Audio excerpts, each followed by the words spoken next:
gatos são seres especiais com sentimentos complexos, cada um com sua própria personalidade. E para expressá-las, eles precisam de carinho e de uma vida saudável.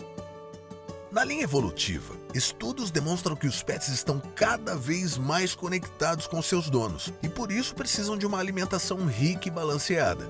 A Nutrire nasceu com essa missão: alimentar nossos amigos de quatro patas para que eles expressem toda a sua alegria de viver, criando memórias e experiências únicas. A Nutrire investe em tecnologia e pesquisa para encontrar a melhor matéria-prima, desenvolvendo alimentos com alto valor nutritivo. A prova disso é o reconhecimento ao redor do mundo. Alimentando pets no Brasil e em mais de 30 países em 4 continentes. A empresa, criada em Garibaldi, na Serra Gaúcha, se consolidou no mercado e expandiu sua produção com uma nova unidade em Poços de Caldas, em Minas Gerais. A empresa inovou, segmentando sua atuação em 7 marcas, cada uma pensada para satisfazer diferentes perfis de pets. A Nutrire segue rigorosamente as exigências dos órgãos reguladores que comprovam a mais alta qualidade, o que rendeu reconhecimento em todo o país com o prêmio Exportação RS nos anos de 2017, 2020 e 2021, além do Carrinho Agas, como o melhor fornecedor de alimentos PET de 2018 e 2019. Além da presença nacional e internacional, a Nutrire aposta no desenvolvimento da sua comunidade com ações e campanhas sociais e ambientais de conscientização, valores enraizados no DNA da empresa. A essência da Nutrire é traduzida pelas pessoas que aqui trabalham, que acima de tudo acreditam na empatia e num mundo melhor aos seres que nos cercam. Fazer pet food não é só sobre alimentar cães e gatos, é sobre fabricar felicidade. Nutrire. Valorizamos quem valoriza você. Olá, eu sou José Manuel, médico veterinário. Estou aqui para falar para vocês hoje sobre um tema que é muito caro, que é a geriatria, né, dos nossos cães. Eu gostaria de me apresentar, né? Eu sou médico veterinário, sócio, proprietário e diretor da Clínica Pet Place, né? A Clínica Pet Place ela já tem 30 anos de mercado e a gente trabalha com pacientes geriatras, né? Pacientes com muitas modalidades de tratamento já há bastante tempo, tudo bem? Eu sou diretor atualmente, né, da ABV Pets, que é a Associação Brasileira de Médicos Veterinários, né, em pets não convencionais, e da SBGV, né, que é a Sociedade Brasileira de Geriatria Veterinária. Então, por conta disso, fui selecionado para passar para vocês aí um pouco desses cuidados que a gente vai dar para os nossos pacientes mais velhinhos, tá bom? O que é a geriatria, né? Na verdade, eu coloquei aí para vocês um pouco sobre conceito, até para a gente entender e separar um pouco do que a gente faz para a medicina humana, né? Então, a geriatria é a área da medicina, então realmente uma área médica para tratar as doenças aí do paciente idoso, né? Então, para os nossos pets aí de idade mais avançada. E ela é um pouco diferente da gerontologia, né? Muitas pessoas me perguntam, olha, mas é geriatra, é gerontólogo, como que a gente pode chamar? A gerontologia é o estudo do processo do envelhecimento, né? E, na verdade, você também trabalha com vários profissionais de diferentes especialidades, mas a gente foca muito, né, em aspectos sociais, biológicos, comportamentais. Não que isso não possa ser aplicado para o cão, né? Na verdade, isso deve ser aplicado, a gente também coloca isso junto da geriatria, mas especificamente como acontece no ser humano, a gente não aplica da mesma forma nos cães, tá? Então, por isso que os médicos veterinários que hoje, né, estão tratando dessa especialidade, dos médicos veterinários que atendem esses pacientes, eles usam o conceito aí, a palavra geriatra, tá bom? E como que a gente classifica, né? Então, a ideia é assim, tudo bem, vamos falar de paciente velhinho, mas como que a gente faz para saber se esse paciente é velho, é jovem, é adulto? Então, na verdade, a gente pode, né, tentar dividir, né? Temos que tentar separar essas fases de vida nos cães para conseguir, inclusive, aplicar os conceitos adequados em cada fase de vida, né? Eu brinco que Filhotes todo mundo já sabe, né, ou pelo menos deveria saber, né, os médicos veterinários estão acostumados, inclusive, a fazer consultas de primeira vez, né, consultas de vacinas para filhotes, programar a castração. Então, aquela consulta do paciente jovem, inclusive, ela é bastante cara e que acontece muito. Mas como que a gente divide filhote de um adulto jovem? Esse jovem deixa de ser jovem e vira um adulto maduro, né, já completamente formado, com que idade? E a gente ainda pode, inclusive, quando eles começam com o processo de envelhecimento, separar num animal sênior de um animal geriatra. Então, esse tipo de conceito já começa a ficar um pouco mais subjetivo, até por conta, né, das diversas raças, dos cães sem raça, dos tamanhos que a gente tem. E esse é um conceito que é importante, porque muitas vezes quando a gente fala de um cão sênior, nós estamos falando de um cão que é um adulto já bastante maduro, mas muitas vezes não tem alterações de deterioração, né, de degeneração dos sistemas por conta da idade. Já o geriatra, muitas vezes ele já apresenta ou alguma enfermidade ou comorbidades, ou já processos aí degenerativos naturais por conta da idade avançada. Então, a gente quando olha para uma foto como essa, a gente consegue perceber que tem um dos cães que é mais velho do que o outro, né? Então, esse cão, né, que eu estou assinalando é um cão que aparentemente já tem uma barbinha mais branca, né, já tem uma carinha de um paciente adulto já muito bem formado, maduro, mas o outro já dá a impressão de ser um cachorro mais velho, de ser um cachorro já que talvez não tenha a mesma vivacidade, a mesma atividade. E é nesse sentido que a gente tem que saber fazer essa divisão, até porque mudam alguns conceitos de como abordar, de como tratar, tá bom? E aí, a gente ainda pode colocar em cima de tudo isso os tamanhos, né?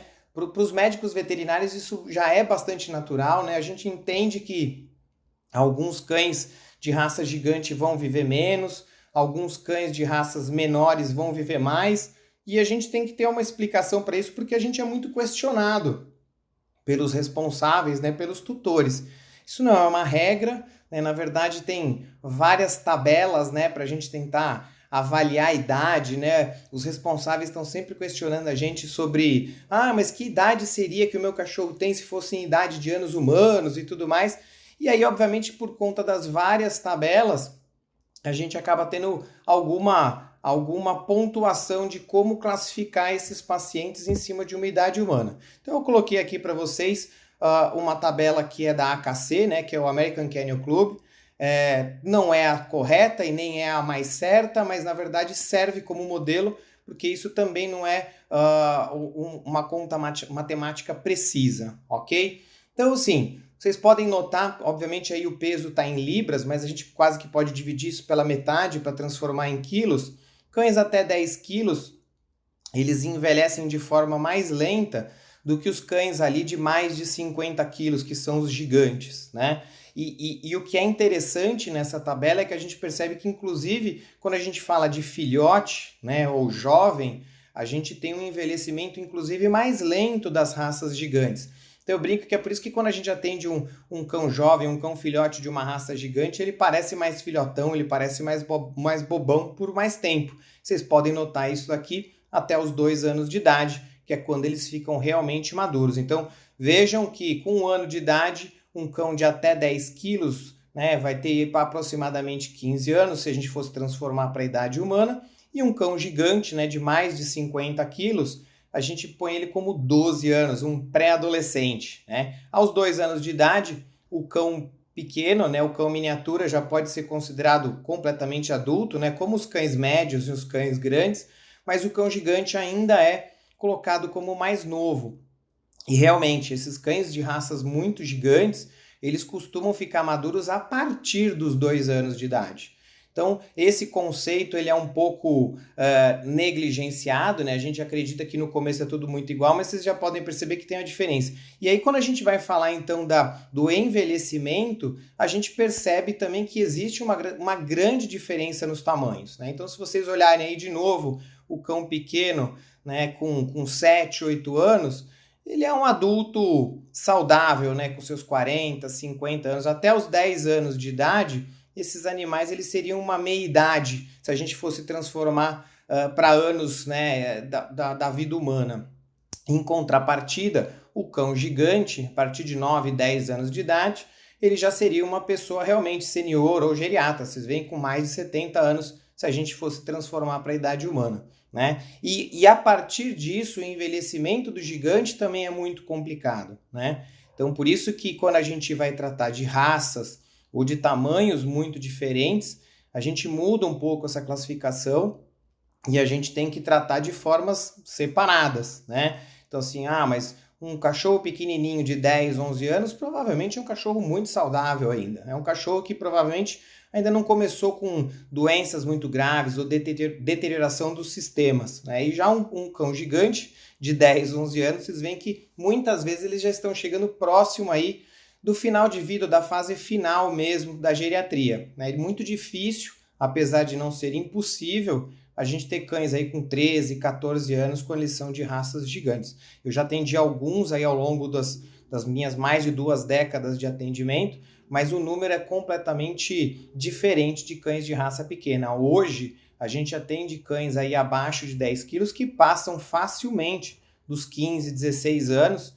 Então, por isso, porque a gente consegue que esses animais cheguem próximos aí entre da idade que a gente classificaria como humana, próximo de 100 anos. Então eu tenho cães de 18 anos, 20 anos, e o meu paciente mais velhinho, mais idoso, ele faleceu com 22 anos. Então isso acontece justamente por conta dessa diferença aí de envelhecimento, né, de deterioração de acordo com o tamanho, e aí obviamente a gente pode falar de raças também, tá bom? E aí, como que a gente faz, então, para esses cães chegarem bem, chegarem saudáveis, né, na geriatria? Na verdade, muitas vezes a gente atende os pacientes já bastante jovens, né? E outras vezes, isso acontece bastante para quem é um geriatra, para quem trabalha com cães mais velhos, a gente já começa a atender esses cães em idade mais avançada, com 8, 9, 10, 12 anos, dependendo da raça, né?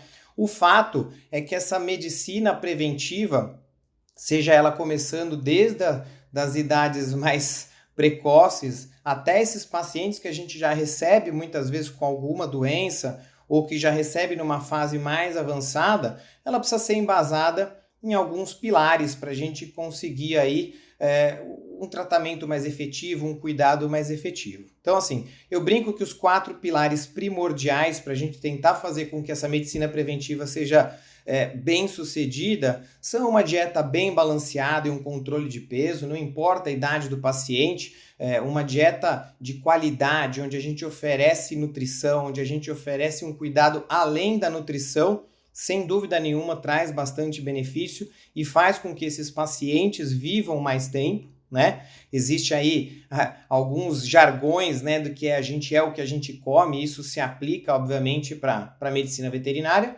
E o controle de peso, né? O controle de peso é fundamental, uma vez que a gente sabe que a obesidade não é só uma mochila de gordura que esse paciente está levando, né? A obesidade, ela acarreta aí na produção de uma série de hormônios, né, que levam à deterioração, a gente tem liberação de muitas citocinas inflamatórias, e isso vai fazer com que esses pacientes vivam menos, sofram mais e tenham que tomar muito mais remédio, tá? O outro pilar que é bastante importante é uma imunização bem feita, individualizada. A gente, por muitos anos, acreditou que quanto mais remédio, quanto mais vacina, melhor, e hoje a gente sabe que isso não é uma realidade. Nós temos aí disponíveis para, né, aqui no Brasil, pelo menos, vacinas para cães, a gente tem uma série de vacinas, mas o médico veterinário que cuida desses pacientes, ele tem que criar um protocolo de imunização, né? Então escolha de um esquema de vacinação individualizado, né? Uma vez que ele faça isso, os resultados costumam ser melhores, porque o excesso também é ruim, tá? O terceiro pilar, obviamente, é o que a gente mais pratica, mas que a gente não pode esquecer nunca, que tem que ser citado, que são as consultas, né? Então, esse terceiro pilar são as consultas, né, e os exames periódicos. Então, o que é importante? Esses animais eles têm que ter uma periodicidade, tem que aparecer na clínica para o médico veterinário avaliar, para o médico veterinário conversar com a família desse paciente, para a gente conseguir tirar informações e ditar o ritmo para os próximos anos. E dentro disso, os exames periódicos vão fazer não só a fotografia daquele momento, né? Eu brinco que exame é muito bom quando a gente atende um paciente, porque você faz lá o seu hemograma, sua função renal, sua função hepática, glicemia, o raio-x, o ultrassom, você tem uma foto daquele momento que muitas vezes te ajuda para um diagnóstico, mas quando a gente fala de medicina preventiva, esses exames eles não estão lá só para mostrar essa foto, eles estão lá para fazerem gráficos. Então assim, se a gente fizer um hemograma todo ano de um cachorro e ele tiver um hematócrito que gire por volta de 42%, o dia que eu atender esse paciente, que ele estiver saudável, mas esse hematócrito estiver em 30%, eu sei que tem alguma coisa errada e muitas vezes, dependendo do laboratório, do esquema que você faz de hematologia, esse 30% pode estar dentro de uma faixa normal. Então, assim, é normal para esse paciente que sempre teve um hematócrito de 42% cair para 30%. Então, esse gráfico que é feito ao longo dos anos, semestres, seja lá como foi, depende da idade, obviamente, do paciente, faz com que a gente entenda o processo, né, de envelhecimento, entenda o processo de deterioração e consiga atuar de forma preventiva, precoce. Tá bom? E por último, mas não menos importante, ou não mais importante, podemos colocar todos aí na mesma altura, o cuidado da saúde oral, tá? A boca sempre foi, né, ou por muito tempo foi negligenciada, né, tanto na medicina humana quanto na medicina veterinária, e hoje a gente sabe que essas infecções constantes, essas infecções crônicas da cavidade oral que se manifestam aí como, né, periodontite, doença periodontal de vários níveis, essas doenças elas acarretam em deterioração dos sistemas, né, esse animal acaba tendo, né, um contato contínuo, né, recorrente com infecção. Então, isso pode levar, como acontece na medicina humana, a infecções sistêmicas, né, desgaste do sistema imunológico e algumas doenças, inclusive, já correlacionadas. Então, hoje a gente sabe, por exemplo, que a saúde oral está relacionada, inclusive, com a piora de um quadro de síndrome cognitiva senil, tá bom? Temos que falar uma de cada uma, né? Então, acho que é importante a gente apontar aí os detalhes de cada um desses pilares. E a parte da nutrição sempre foi e continuará sendo um pilar que tem que ser muito esmiuçado, um pilar que tem que ser muito estudado, certo? Então, assim, hoje a gente tem muitas formas de pensar em como nutrir, em como alimentar o nosso paciente, e a gente tem que deixar aquele conceito de que comida é só para matar fome, né? A gente, esse conceito pelas famílias e pelos responsáveis, ele já não é um conceito atual, né? Então, nós temos que acompanhar como que o avanço disso acontece no nosso dia a dia. Então, coloquei para vocês aqui uma listagem de temas que a gente poderia falar. Obviamente, daria para marcarmos aí uma aula de cada tema, mas acho que basicamente a gente tem que lembrar que nós temos, né, várias rações hoje no mercado. Então, a gente tem dietas premium, super premium, high premium, né? A gente tem as dietas separadas por idade, né? Então, filhotes, adultos, tem adultos em fase inicial, né? Ou adultos em fase final, geriatras. A gente tem dietas terapêuticas, que eu brinco que eu já não chamo mais só de dieta, aquilo serve como, entre aspas, um remédio, né? A gente está tentando melhorar condições degenerativas ou condições de doença propriamente ditas. Temos aí uma linha voltada para dietas caseiras, né? Sejam elas cozidas, raw food, né? Existe toda uma linha nova, né, que eu acho que vale a gente discutir. E obviamente vale discutir justamente por conta desse último item, que é a comprovação científica. Mas o que tem de embasamento científico, o que é robusto em cima de todos os trabalhos que saem, em cima de toda a pesquisa que sai na dieta, né, dos nossos pacientes, que pode ser aplicado, que é garantido, né? Então, isso é uma coisa que deveria ser muito mais discutida do que simplesmente um modismo, do que simplesmente sabor, palatabilidade. Não que esses itens não devessem ser levados em consideração, mas, obviamente, quando a gente faz uma consulta médica, quando a gente faz um acompanhamento médico, né, a gente tem que se embasar em ciência, a gente tem que trabalhar em cima do que a gente pode atestar, ou pelo menos do que já tem algum direcionamento de ciência, certo? Então, assim, uma das coisas que é muito complicado ainda e que a gente provavelmente vai ficar um tempo ainda para conseguir comprovação são essas dietas relacionadas às raças. Então, ainda falta muito critério no sentido de, não que elas não são boas, mas será que elas são realmente melhores do que uma dieta para a idade, do que uma dieta para tamanho? Então, assim, a gente sabe que o tamanho de um cão influencia muitas vezes no tipo de mastigação do croquete, a necessidade energética de um cachorro de trabalho ou de um cachorro de raça pequena é diferente da necessidade energética de um cachorro grande. Então, isso sim. Mas será que tem diferença, por exemplo, de uma dieta de um pastor alemão para um labrador, que são cães de trabalho, de porte muito parecido? Então, essa parte racial ainda é algo que precisa ser muito bem explorado. E a mesma coisa para as dietas caseiras, né? Então, hoje a gente tem tutores, né? A gente tem responsáveis que querem cozinhar para os seus animais ou acreditam que cozinhar para os seus animais é melhor, porque nós estamos vivendo aí um momento da nutrição humana onde a gente diz que desindustrializar os alimentos é melhor, né? Então, tudo que vem em caixinha, em saquinho, é pior do que o que a gente pode pegar in natura. E, obviamente, para nós que somos onívoros e que vivemos muito tempo, talvez algumas coisas industrializadas sejam complicadas, mas a gente tem que levar em consideração o tema de que nós não temos uma ração humana, né, balanceada, feita para a gente fazer um resultado genético, um resultado nutricional adequado. A gente vai no nutricionista e, como nós não temos essa ração, o nutricionista passa lá algumas dietas, e aí hoje tem várias linhas, né? Mas passa uma dieta que é relativamente equilibrada, passa os suplementos e complementos nutricionais e tudo bem, e ele tenta tirar a comida industrializada.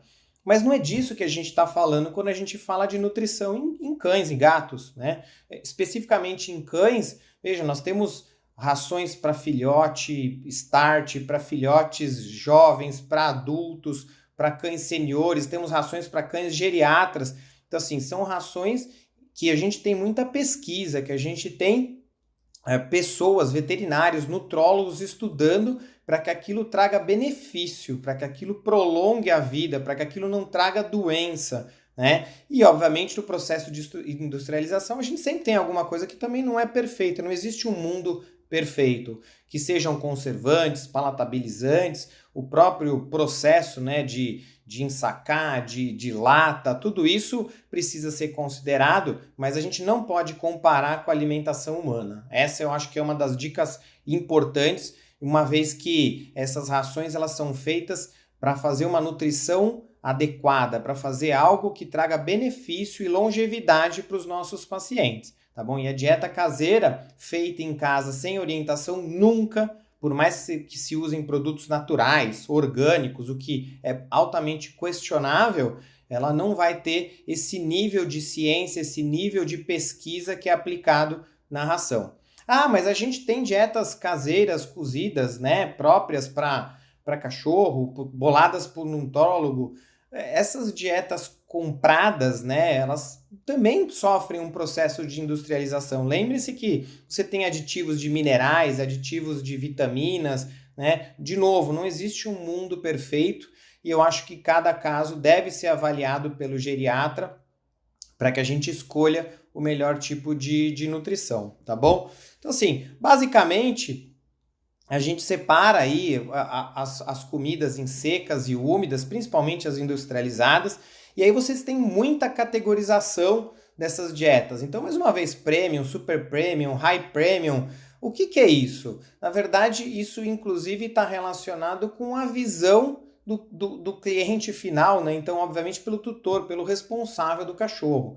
Então, assim, normalmente as dietas premium são dietas onde a gente consegue uma nutrição adequada e a preocupação desses responsáveis, né, desses tutores, é com palatabilidade, é com adição de produtos que eles acreditam serem mais saudáveis porque assim eles aprenderam. Então, normalmente essas dietas são mais coloridas, têm formatos diferentes, tem adição de produtos onde na embalagem a gente consegue chamar atenção para essas adições. E isso é muito legal porque isso já mostra, né, a preocupação desses responsáveis, dessa família, para que esse animal seja feliz, coma algo que ele goste e, obviamente, tem a adição de algo que a gente acredita que vai ser benéfico, né? As rações secas, elas são extremamente práticas. Então, hoje não existe nada que possa substituir a praticidade, a segurança que tem nas rações que a gente oferece preparadas pela extrusão, né? Então, as rações extrusadas, elas são muito seguras, tanto no quesito biossegurança quanto de acreditação de rótulo. E essas rações secas, elas podem ser transportadas, podem ser recolhidas, podem ser embaladas de várias formas. Então, realmente, isso supera em muito dietas úmidas, dietas caseiras e tudo mais, tá bom? As dietas super premium, né, e as outras categorias, são dietas que muitas vezes não estão preocupadas em oferecer algo de bonito, visual, algo que atrai a atenção conceitualmente, obviamente, da família. Normalmente essas dietas, elas são dietas elaboradas para uma nutrição de alta qualidade, onde a gente consegue oferecer níveis ideais, né, estudados dos macroelementos, dos microelementos, para que esse cachorro viva mais, tenha mais saúde, tenha menos problemas de saúde, menos doenças, né? E muitas vezes, até como vocês podem ver nessa idade, a preocupação não é com cor, com formato, é simplesmente do ponto de vista nutricional. Tanto é que essas dietas, elas costumam ser mais caras e elas precisam da indicação, né, de médicos veterinários para que o responsável, para que aquela família acredite nessas dietas e, obviamente, comece a usá-las, né, uma vez recebendo a informação de que eles vão ter algo que é melhor, algo que oferece nutrição, né, avançada para o animalzinho de estimação.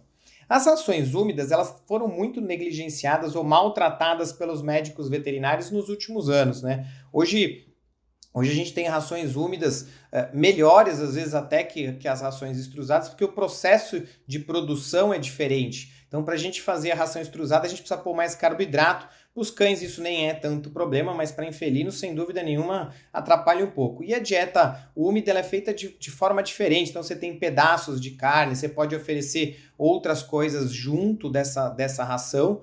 E, obviamente, ela tem um nível de palatabilidade muito bom, né? Então, por conta da umidade alta, esses animais aceitam melhor, a gente consegue aquecer esse alimento, onde libera bastante cheiro, né? Então, o odor ainda né? O olfato para os cães é algo que é muito importante e isso ajuda eles na escolha e, obviamente, na satisfação de procurar alimento.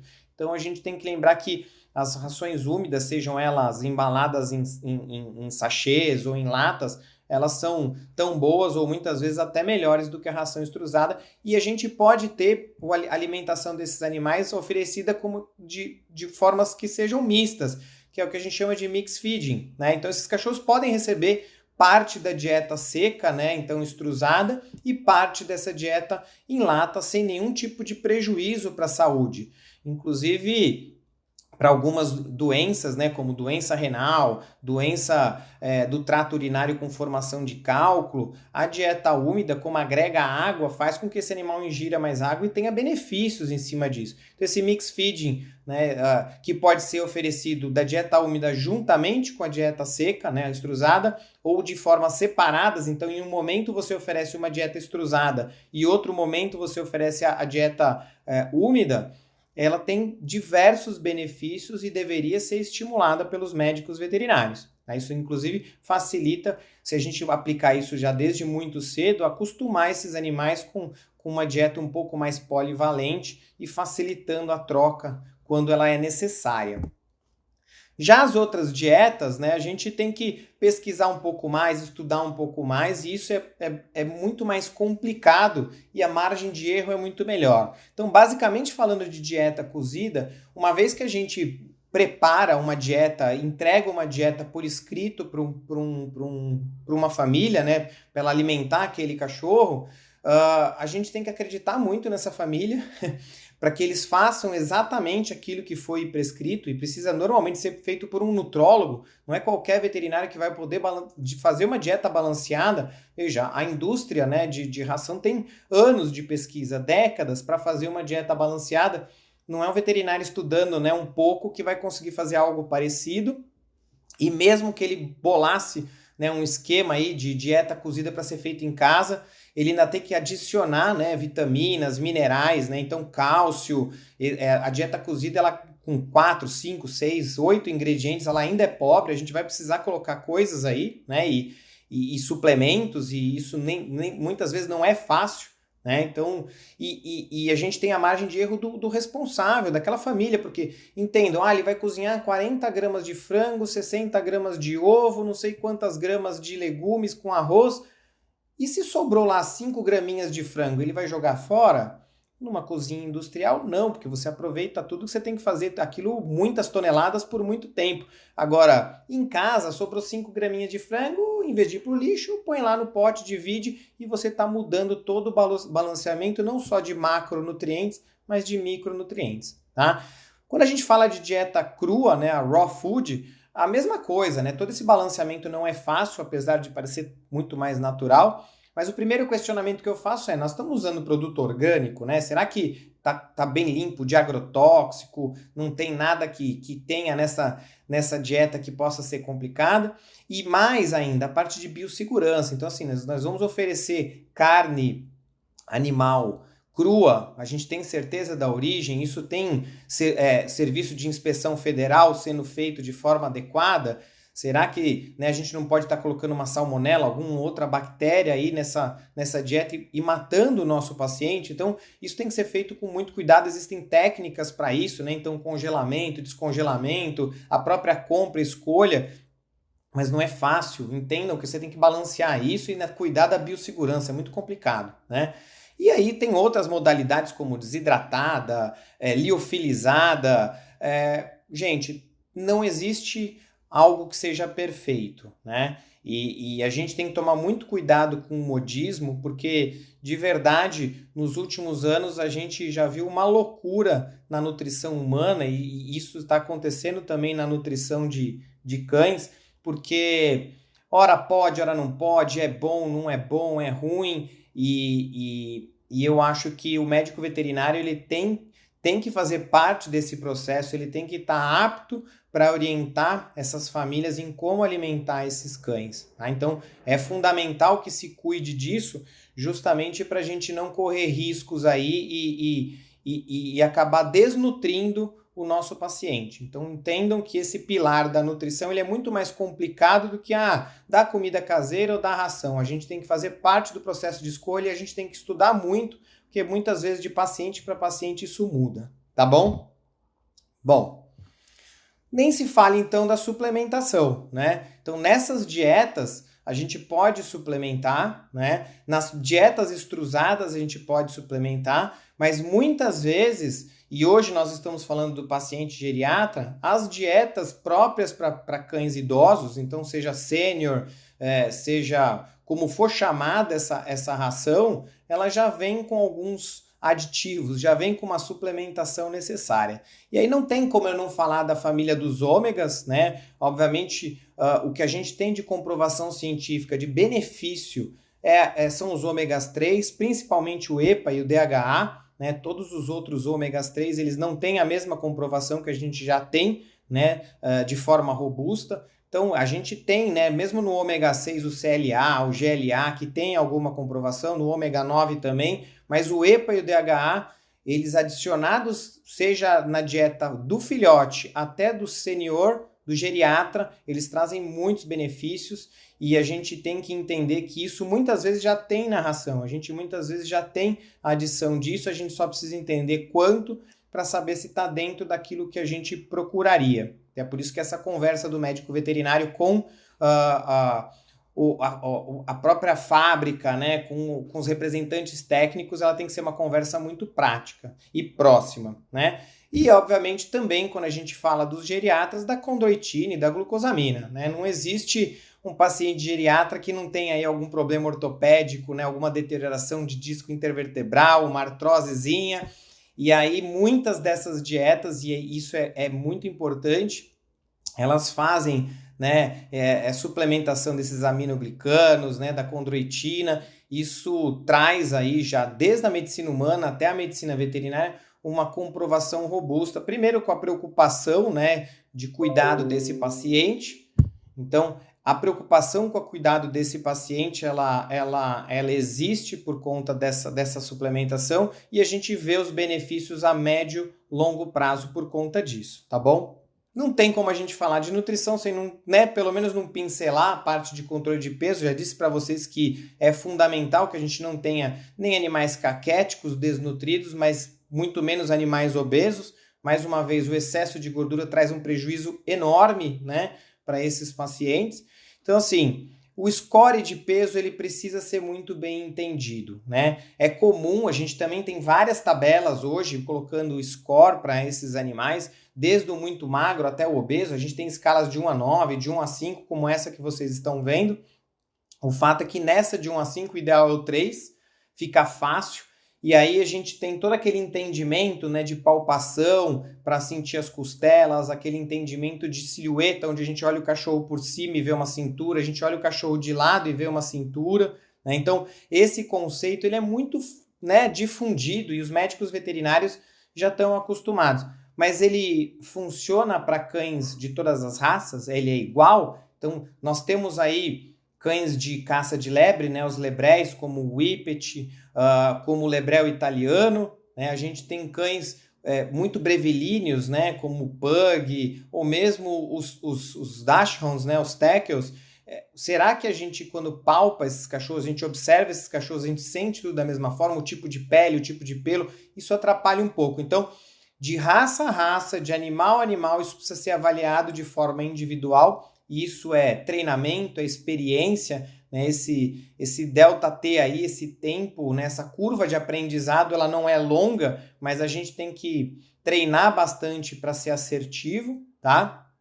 E você tem as raças de maior tendência também, onde conseguir o peso ideal não é fácil, né? Então, se pegar um Beagle, um Labrador, que são cães de, né, caça, que não deveriam ser usados como animal de companhia, mas que hoje, né, são muito mantidos na cidade, esses cachorros eles deveriam andar muito e comer pouco, foram criados para isso, e a gente faz eles andar pouco e comer muito. Então, nessas raças com tendência à obesidade, isso, obviamente, muda um pouco, né? Então, esse ideal que a gente tem pode ser até talvez um pouquinho para mais, né? Não pode ser muito para mais, como vocês podem ver aí no 4 ou no 5, mas um 3,5 aí funcionaria bem, né? Porque muitas vezes até num geriatra, você às vezes já tem alguma doença concomitante e ele ter alguma reserva energética também é interessante, tá bom? Mas além disso, a gente tem a avaliação de massa muscular. Então a gente não pode esquecer que esse bicho ele até pode ter uma quantidade de gordura adequada, ter uma silhueta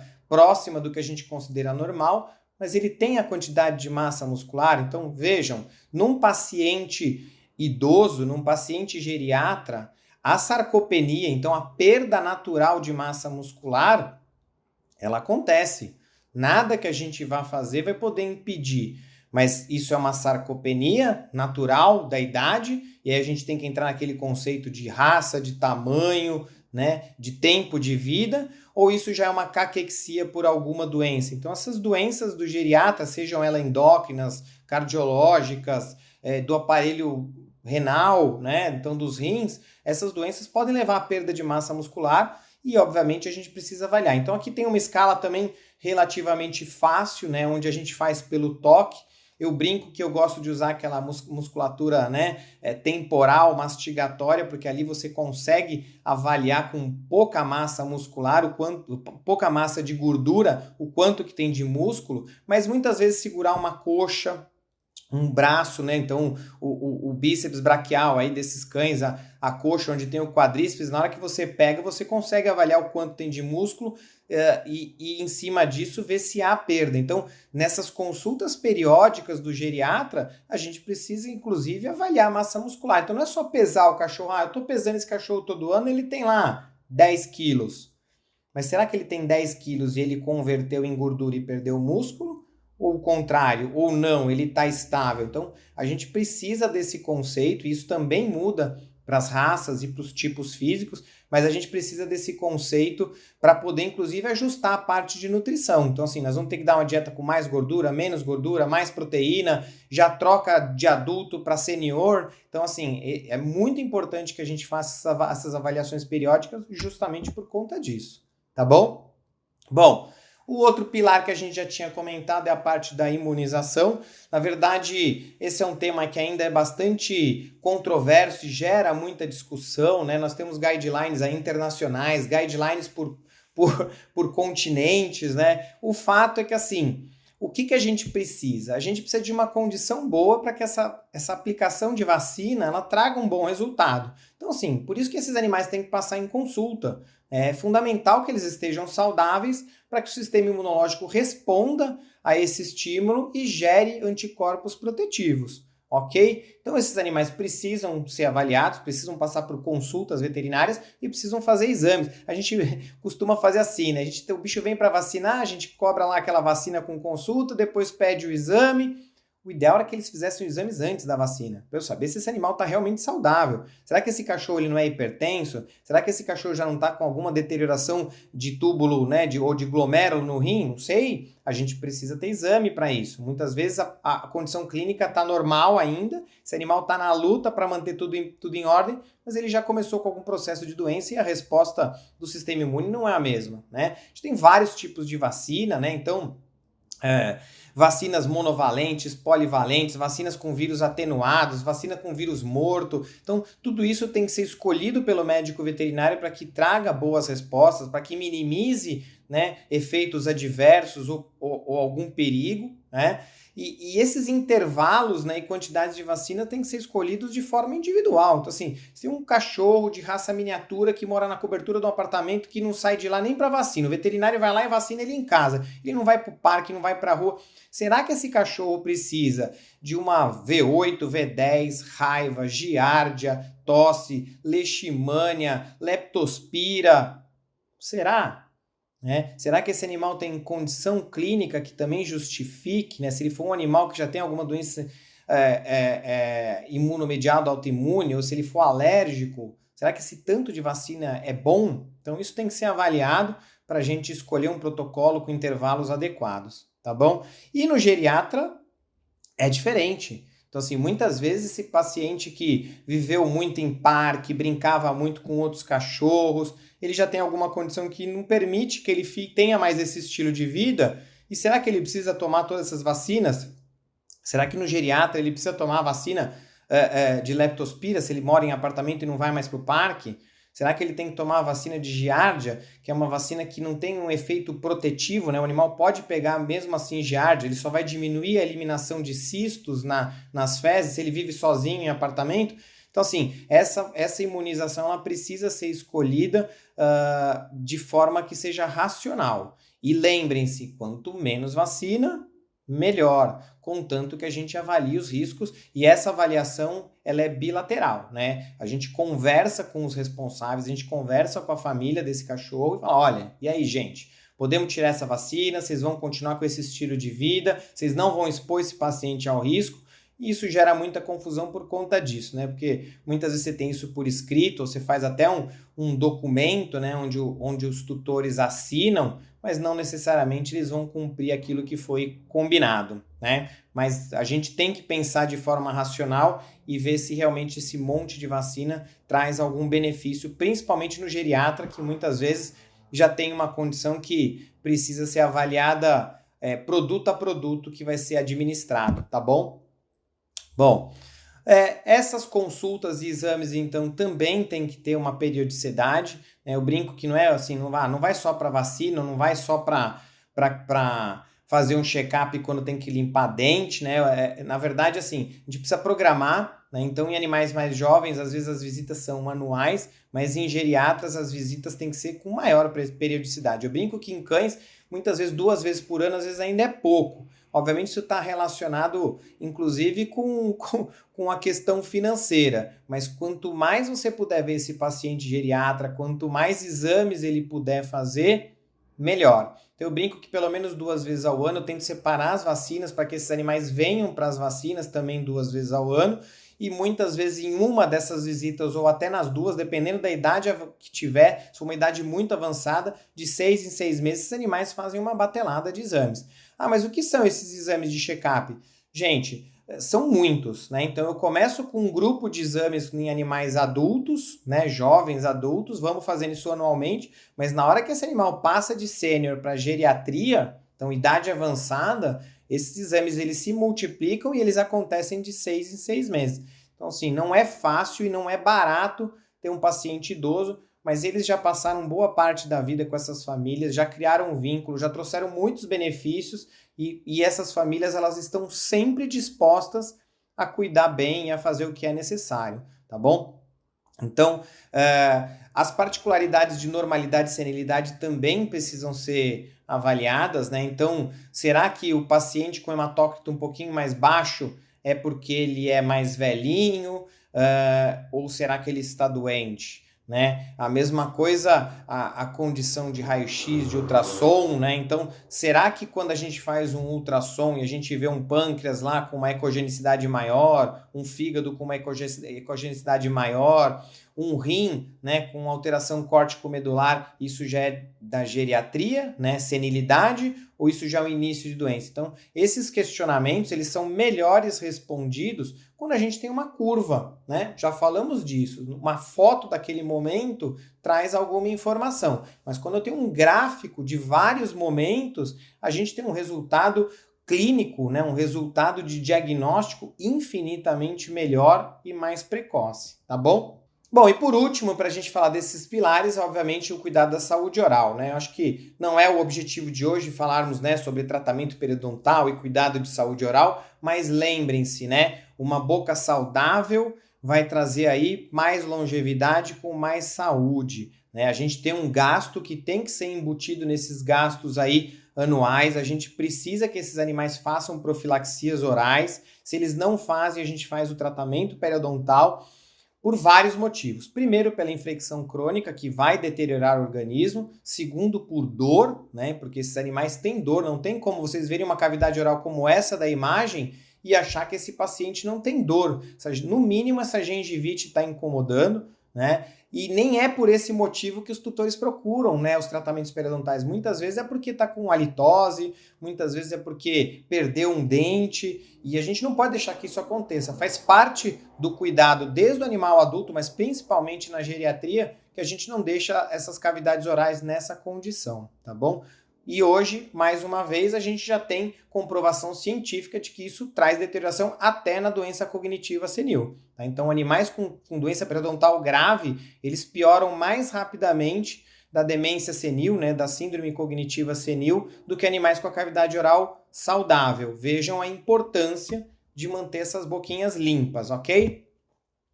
Bom, e é muito diferente, então, o paciente adulto do paciente geriatra?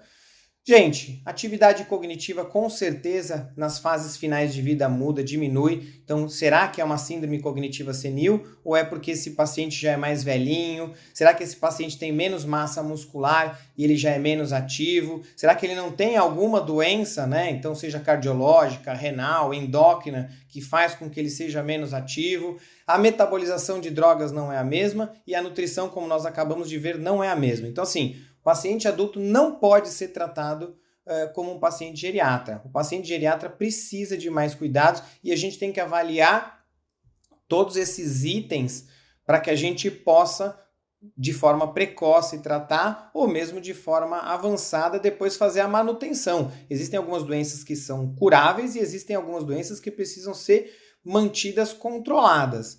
E é fundamental que a gente avalie isso de forma ampla, com ou sem os especialistas junto, né? Eu brinco que muitas vezes o cliente não pode pagar por 4, 5 especialistas, isso na geriatria é comum, então a gente tem que fazer isso numa abordagem que funcione para aquela família que tem aquele cachorro, tá? O velhinho nem sempre é doente, então entendam que nós temos cães mais velhos que são tão ativos quanto eram quando eram mais jovens, nós temos cães velhinhos que não tem nenhum tipo de doença, a gente faz os exames, eles estão super bem. Essa imagem aí vocês estão vendo um Rhodesian Ridgeback praticando agility, né? Um animal já de idade mais avançada. Então assim, entendam que a gente precisa inclusive manter a qualidade de vida o máximo de tempo que a gente puder, mas a gente precisa observar e ver esses animais com periodicidade, fazer exames, cuidar da nutrição para que a gente consiga precar isso de forma precoce. Então, qualquer alteração precisa ser reportada e a gente precisa ensinar os familiares, né? Então, todas aquelas pessoas que vivem com aquele cachorro a nos avisar para a gente decidir o que precisa ser feito, tá? Muito cuidado com bulas, e aí já vamos falar disso também, porque a gente não tem bulas muitas vezes aplicáveis para os geriatras, tá bom? O fato é que, assim, muitas vezes o paciente velhinho, ele vai ter diminuição de audição, né? A gente pode fazer ou não audiometrias, mas esse nem é o ponto. A gente tem animais com alteração de visão, onde você pode ter catarata, degeneração de retina, ceratoconjuntivite seca. Então, eles não vão enxergar, eles talvez não vão ouvir da mesma forma. E o olfato também vai se deteriorar. Mas o olfato desses bichos, muitas vezes, é como eles encaram a vida. O entendimento de um lugar, de uma comida, o entendimento da vida para um animal que tem um olfato que muitas vezes é 150 vezes mais potente que o nosso, ele é muito mais importante, às vezes, que os outros sentidos, né? Então, entendam que, óbvio, a gente não pode negligenciar nenhum sentido, mas o sentido olfativo. E é por isso que quando a gente vai dar remédio, a gente mistura com alguma coisa. Hoje nós temos remédios com cheiro para melhorar. O olfato ele se perde, mas ele é muito potente. Então a gente pode confiar no olfato que mesmo eles perdendo com a idade a condição olfativa, ela ainda é muito boa. E obviamente, aí como vocês podem ver na imagem, a gente também não pode comparar raças, né? Então nós temos raças que foram criadas para desenvolver uma condição olfativa ímpar, e nós temos raças que, por conta de serem braquicefálicos, molossoides, muitas vezes, como o Pug, não tem a mesma capacidade. Mas entendam que ela ainda é muito melhor que a nossa e ela não pode ser negligenciada, tá? E por conta disso, a gente entra nesse tema que é muito importante, que é a polifarmácia, né? Hoje, na medicina humana, existem linhas, né? Então, estudos, linhas, a gente tem organizações, a gente tem muita gente tentando acabar com isso, tomar cuidado com o excesso de remédios, porque você vai passando por especialistas ou por médicos veterinários múltiplos, cada um vai prescrevendo uma coisa e esse cachorro daqui a pouco está tomando muitos remédios. Então, polifarmácia, a gente pode falar aí a partir de 4, 5 remédios ao mesmo tempo e tomar cuidado, inclusive, com aqueles remédios, principalmente, que são dados para cortar o efeito colateral do outro remédio. Então, hoje, a condição laboratorial mudou muito, a gente consegue escolher remédios com menos efeitos colaterais, a condição de nutrição melhorou muito, então com as dietas apropriadas a gente já faz uma série de suplementação, então a gente tem que tentar minimizar a quantidade de remédios, tanto pelo efeito ruim de ter que dar um remédio para o paciente, quanto pelos efeitos adversos somados, né, de todos esses remédios. Lembrem-se, os pacientes geriatras têm uma condição de metabolização hepática reduzida, os pacientes geriatras vão excretar pela bile ou pela urina esses metabólitos ou até essas drogas na íntegra, e isso também pode ser prejudicado. Veja, tem hoje cães que têm a vesícula biliar removida, então toda essa eliminação via biliar sem vesícula biliar também é diferente. O metabolismo basal deles é diferente, até por isso que as dietas têm menos calorias, às vezes menos gordura. A proporção músculo-gordura também, então a gente tem que tomar cuidado, inclusive, com medicamentos que são lipofílicos, medicamentos que têm um efeito cumulativo, né? E medicamentos que muitas vezes são desfavoráveis com a doença que esse paciente tem. Então, eu brinco sempre que eu gosto de falar da síndrome cardiorrenal, né, que onde na doença cardiológica a gente acaba tendo que diminuir a quantidade de água do paciente para ele não fazer edema, e na doença renal a gente tem que aumentar a quantidade de água para esse paciente poder limpar o sangue e manter uma condição mínima de função renal. Então são doenças que são contrapostas e o médico veterinário vai ter que escolher terapêuticas que ajudem para as duas, né? E a gente pode finalizar esse tema, inclusive, falando das bulas, né? A gente muitas vezes não tem bulas que são próprias para geriatras. Essas bulas muitas vezes falam que isso tem que ser recalculado, mas a gente não pode esquecer que a condição clínica também influencia, né? Paciente a paciente, a gente usa a dose que a gente achar melhor. Muitas drogas a gente usa, inclusive, fora da bula, e isso talvez não tenha tanto embasamento científico, mas para o médico veterinário que tratar de geriatra, ele vai ter que fazer o que eu brinco de chamar de rebolation, né? Ele vai ter que dar um jeito de sambar com esse monte de terapêutica, com esse monte de cuidado no paciente idoso, para que uma coisa não prejudique a outra, tá? A questão bulática é muito complexa, porque no Brasil toda a produção de bula hoje é muito complexa, é muito difícil, né? Então, você mudar uma bula, você adicionar alguma coisa na bula é muito trabalhoso e muito caro para a indústria, né? Por isso que a gente faz muito off-label, né? A gente usa, às vezes, doses que não estão na bula, a gente muitas vezes usa remédios que são para uma coisa, mas a gente usa para outra, que já poderia ter sido agregado por conta da pesquisa científica, mas não foi agregado na bula por toda essa complicação, né? A gente tem uma série de dificuldades para importação de remédios que talvez a condição bulática seja melhor, mas não tem a liberação, né? Então esse suporte farmacêutico ele fica restrito e toda vez que a gente trabalha off-label, a gente é responsável. E é por isso que eu brinco que a gente não pode ficar fazendo testes nem pesquisa no nosso paciente, mas ficar em cima de estudos, de trabalhos e da mais robusta pesquisa científica que a gente conseguir, seja na literatura ou seja com papers, ok? Bom, os especialistas, e eu acho que era a última parte que eu tinha que falar para vocês, são uma realidade, né, desses pacientes geriatras. Eu acho que hoje a gente tem as especialidades veterinárias muito bem montadas, né, difundidas e com uma qualidade muito grande no Brasil. Eu acho que isso é primoroso. Nós temos aí especialistas tão bons ou até melhores que muitos internacionais, mas o fato é que muitas vezes no paciente geriatra a gente tem algumas limitações. Então é comum para mim, que atendo muito cachorro velhinho, né, e atendo muito cachorro com polifarmácia, né, aqueles cachorros que vêm com uma pasta, né, de receitas, de remédios, muitas vezes já não tem mais condição financeira de pagar todos os especialistas. Então ele precisa do endócrino, de um cardio, de um neuro, de um ortopedista, de um clínico.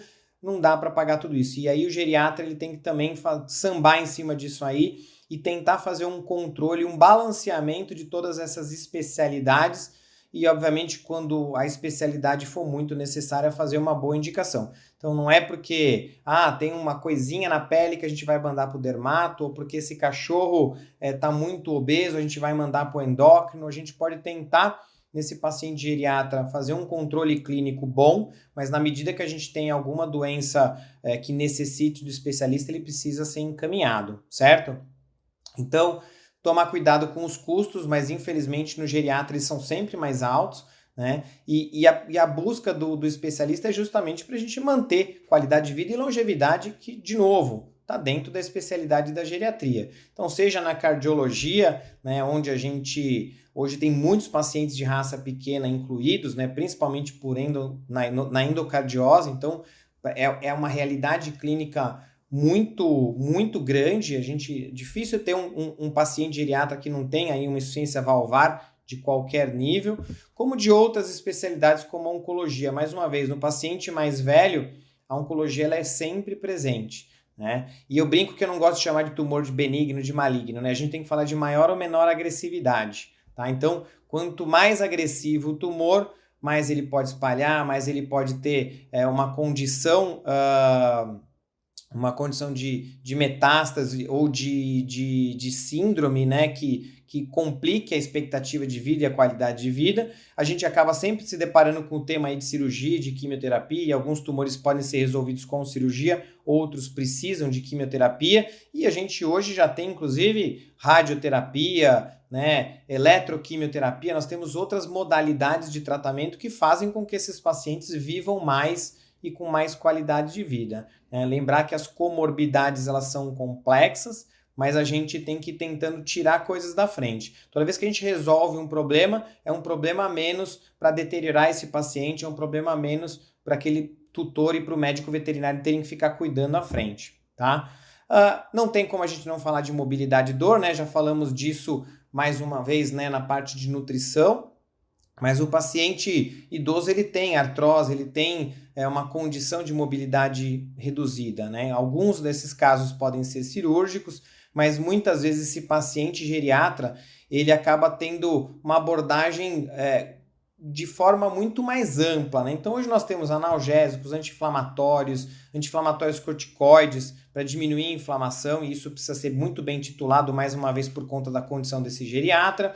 A gente pode aplicar fisioterapia, acupuntura, musculação, uma vez que a gente sabe que quanto mais músculo, né, quanto mais esse animal mobiliza aquela articulação, a gente tem menos dor, e a acupuntura nesse sentido também é primorosa, a gente consegue diminuir muito a dor desses pacientes, o desconforto com menos remédios. E para a gente fugir do tema de remédio, a gente tem os suplementos, né, os fitoterápicos, como a gente já falou, né, de condroprotetores, ômega 3, a gente tem outras possibilidades aí de suplementação que ajudam a diminuir remédios que tenham mais efeitos colaterais. E hoje, também com o avanço da medicina, a aplicação de ozônio, o CBD, né, e outras terapêuticas. Eu tenho pouquíssima experiência com célula-tronco, a gente tem que tomar um pouco de cuidado de célula-tronco, então dessas terapias celulares no paciente geriatra, justamente porque muitos deles, como a gente acabou de falar, podem ter algum processo que esteja relacionado com a especialidade da oncologia. Então, muitas vezes na idade muito avançada, apesar da célula-tronco parecer uma boa opção, uma vez que a gente diminui muito a medicação anti-inflamatória e a gente tem esses tecidos aí com menos dor, o risco, né, de trazer uma piora de uma condição oncológica é muito grande, tá bom? Bom, para finalizar, obviamente eu não podia deixar de falar da alteração senil que cada vez mais aparece no nosso atendimento. Vejam, a síndrome cognitiva senil ela é muito presente porque os nossos pacientes eles estão muito bem cuidados, eles estão comendo dietas melhores, eles estão passando no veterinário com mais frequência, eles fazem muito mais exames, e por conta disso, como acontece na medicina veterinária nós temos pacientes muito mais idosos. Então, a alteração senil ela é parecida com o Alzheimer, né, humano. Na verdade, nós temos um acúmulo aí de substância beta-amiloide no cérebro que começa a trazer algumas alterações cognitivas ruins, e por conta disso, rejeição familiar, problemas dentro de casa são muito frequentes. Então, cães que ficam, né, trocando o dia pela noite, latem à noite, cachorros com andar compulsivo, xixi e cocô fora do lugar, essas alterações são muito importantes, às vezes mais importantes para a família do que uma doença renal, do que uma doença cardíaca. Então ela não pode ser negligenciada, e existem formas da gente detectar isso de forma precoce e já dar algum tipo de tratamento, seja do ponto de vista dietético, de suplementos, até trabalhos onde a gente fortalece o sistema cognitivo. Então a gente brinca de dificultar a vida do cachorro para que ele pense mais, crie novas rotas, né, nos neurônios e tenha uma evolução mais lenta dessa síndrome, ok? A gente não pode ignorar, né, o paciente geriatra como um paciente que precisa de muitas especialidades. Esses bichos eles têm dor, esses bichos têm uma ou mais doença, e a medicina paliativa ela tem que ser aplicada, tá? Principalmente quando a gente fala aí de dor, de expectativa de vida, né? A morte é um processo natural, né? Então eu brinco e eu falo para os meus clientes que é muito comum, é muito frequente e é o esperado que eu perca, né, essa guerra, né, que é lutar para que esse animal viva. No final, mesmo lutando várias batalhas e ganhando muitas dessas batalhas, no final a gente perde a guerra e esse paciente vai embora. Mas a gente precisa, em algum momento na geriatria, já começar a conversar com esses tutores, com essa família, para que eles entendam que isso é um processo natural, que isso vai acontecer, né? E que a gente só tem que fazer com que eles vivam bastante, mas com qualidade de vida. A gente não pode ser egoísta de querer que eles vivam mais e não tendo qualidade de vida. Tá? Então, essa comunicação com os familiares, ela obviamente precisa acontecer no final, mas se ela for feita de forma lenta, com segurança, com convicção, né? As famílias forem entendendo que isso está acontecendo e que a gente tem que ver isso como uma coisa natural, a aceitação é muito melhor e a gente também, como médico veterinário, sofre menos, porque para a gente a perda do paciente, para a gente lidar com tanta morte, porque nós temos muitos pacientes e quem trata de geriatria, oncologia, cardiologia, perde muitos pacientes, então a gente precisa lidar com isso de uma forma muito natural, por mais que seja triste, ela traz aprendizado e ela traz crescimento, tá bom? Então, muito obrigado pela atenção, espero que vocês tenham gostado e, obviamente, deixo aí um contato para caso vocês queiram tirar dúvidas, se vocês quiserem discutir algum tema de forma mais aprofundada, eu fico totalmente à disposição de todos, ok?